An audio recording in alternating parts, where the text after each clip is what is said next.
meus amigos, nós estamos todos vivendo um momento que é novo, nos traz desafios e precisamos encontrar soluções de como agir nesse momento.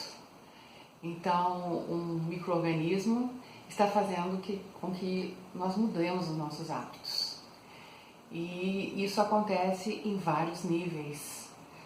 Nós, professores, na universidade, temos, por exemplo, que lidar agora com o ensino remoto. Então, nós estamos começando a trabalhar pelo computador na universidade, começamos em 2 semanas, então estamos fazendo treinamentos. Muitos professores estão se sentindo bastante inseguros em relação a esse momento, porque temos anos e anos de experiência de contato direto com os alunos e tendo uma resposta deles em relação ao interesse, em relação aos assuntos que nós estamos tratando, né? Então, quando um exercício funciona, nós podemos saber imediatamente pelos olhares e pela gestualidade dos alunos se está dando certo, né? Então, o ensino remoto já é um desafio para nós e nós estamos aprendendo muito em relação a isso neste momento. Nós não sabemos até quando vamos precisar trabalhar assim e precisamos examinar isso para trabalhar da melhor maneira possível. Então, quando existe uma crise, né, os chineses têm um ideograma para a crise que é o mesmo para a oportunidade. Então, a gente, quando tem uma situação assim que nos deixa um pouco contra a parede, é o momento da gente ser criativo e mostrar quais são as possibilidades, quais são os talentos que nós temos e quais são as melhores alternativas que nós encontramos, né? Então, tem vantagens também. Trabalhar em casa, organizar o próprio espaço, aprender com mais autonomia e também trabalhar com mais autonomia com os alunos, né? Podemos ter uma rede até ampliada pela internet. E também tem a possibilidade de ter atividades extras sem precisar se deslocar de carro de um lado para o outro, né? Evitando o trânsito e também fazendo economia de gasolina e de energia para vários assuntos, né? Então tem essas vantagens todas. Claro que o contato pessoal, ele vai sempre ser a tônica do aprendizado, dos encontros humanos, das trocas de conhecimentos. Mas como no momento o ideal é ficar em casa para cuidar da saúde, preservar a saúde, então nós precisamos ter resiliência, né? E calma, porque tudo isso vai passar. Para ilustrar esse momento de dificuldades que nós temos sentido e de como isso pode trazer também bons resultados, vou falar sobre a crise que existiu na Alemanha, na época em que Lutero traduziu a Bíblia pela primeira vez para o alemão. Na época, a Igreja Católica fazia os sermões, fazia as missas em latim. A Igreja Católica fazia as missas em latim e as pessoas estavam habituadas a aceitar o que os padres diziam. Então, quando o Lutero, pela primeira vez, fez um esforço muito grande de traduzir sozinho a Bíblia, ele tinha um objetivo, ele tinha uma meta e ele tinha uma ideia. Ele estava trazendo conhecimento e abertura para as pessoas. Então, o resultado disso foi uma grande crise, né, religiosa.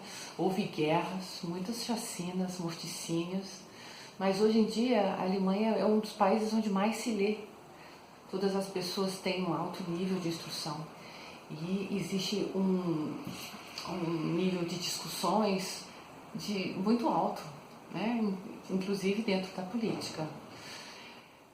Então, quanto mais existe abertura para essas trocas, mais existe colaboração e a gente percebe nesse momento de crise também correntes de solidariedade que estão se fortalecendo, né, em relação a várias pessoas que têm necessidade.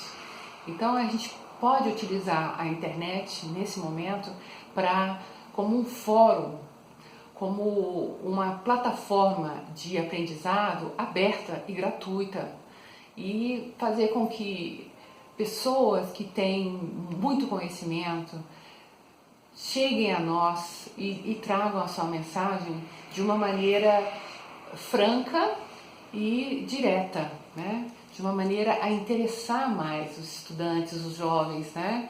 E utilizando também essas linguagens audiovisuais que estão na moda, que são as linguagens de hoje, de uma maneira a trazer mais informações, né? Positivas e úteis.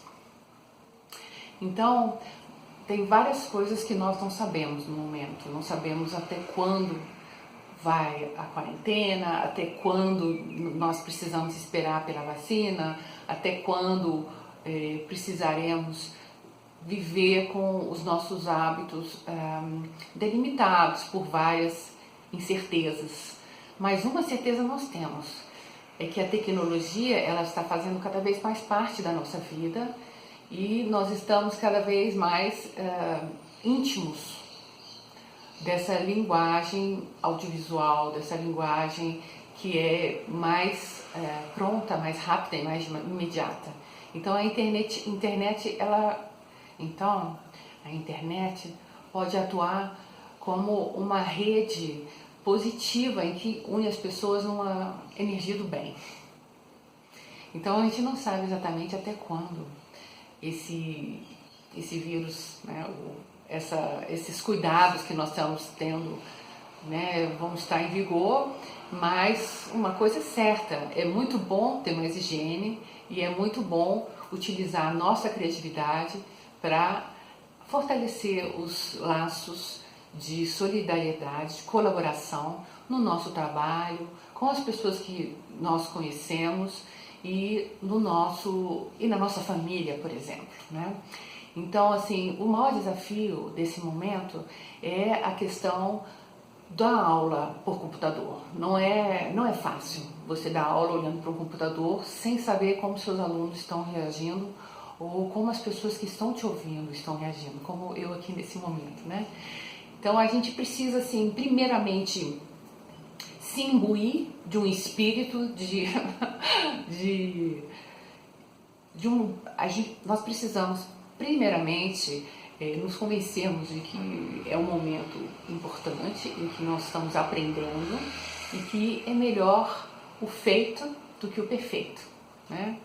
Então nós estamos num momento em que as tecnologias instantâneas estão aparecendo aí e estão auxiliando muito o aprendizado e a troca de ideias. E existe também professores assim que estão trabalhando com projetos de ponta em termos de tecnologias, né? Professores altamente gabaritados trabalham com projetos de ponta em termos de tecnologias ativas para dar aulas remotas. Então, é utilizado, por exemplo, o conceito da gamificação, né? A gamificação é uma maneira de você estimular os alunos a trabalharem em equipes, né?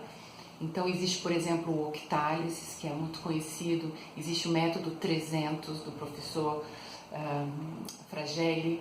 Então, são métodos que trabalham com a competitividade, mas não de uma maneira negativa, mas que fazem com que os alunos, em equipes, procurando ter mais pontos ou procurando projetos que também sejam bons para a sociedade no final do semestre, né, consigam melhorar exponencialmente. Então, existem também várias plataformas na internet que são totalmente gratuitas. Aqui eu posso citar como exemplo o Mentimeter, onde os alunos colocam ideias através de palavras, e depois o professor recebe essas palavras como uma figura até num design colorido, e os próprios alunos veem quais são as palavras que são mais comuns em relação a algum tema abordado em sala. O Mentimeter é muito interessante, porque ele é visual, trabalha com um design visual, e tem também os quadros negros virtuais, quadros brancos, né? Nós conhecemos, por exemplo, o Jamboard, que é do próprio Gmail, Google, né? Então a gente simplesmente, cada um pode colocar imagens no próprio quadro negro e colocando pequenas anotações e tornando a discussão, o fórum interessante e dinâmico, né? Porque nós precisamos ser dinâmicos. Como nós estamos vendo os olhos dos nossos alunos, nós precisamos que eles se interajam o máximo possível. E isso é possível através das técnicas, das didáticas e das pedagogias interativas que estão sendo trabalhadas em todos os níveis, em várias escolas no mundo inteiro.